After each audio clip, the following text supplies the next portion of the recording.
And then I also realized, I had to be real with myself and be like, with all these changes going on, with a broken relationship, getting out of the military, which is super weird on its own. Yeah. I thought it would be fine because like I'd never deployed, and I always felt like it was more weird for people that were in longer and like had multiple deployments. No, it's still weird when you get out. It's like very, very bizarre. Just normal life mentality is very, very different. But how to be willing to go to a new job, how to be willing to change, how I looked at money, how I leveraged money, how I leveraged time. Yeah. And then on top of that too, because I was still getting sober, I mean, I really didn't have a whole lot of friends starting out either. Yeah. And you lose a lot of friendships and all that when you're drinking. Yeah. And either they cut you off, or when you get sober, you realize these people are just your bar buddies, and then you have to cut them off. So.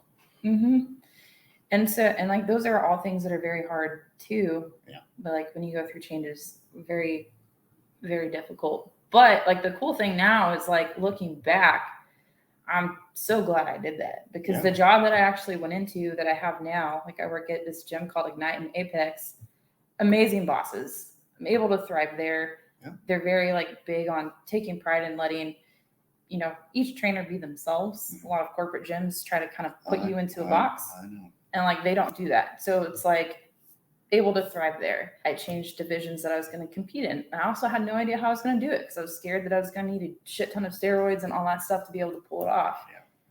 Yeah. Had I used that fear to stop me, I would have never realized that like I'm way more meant for physique and everything about it than I was in any of the other divisions.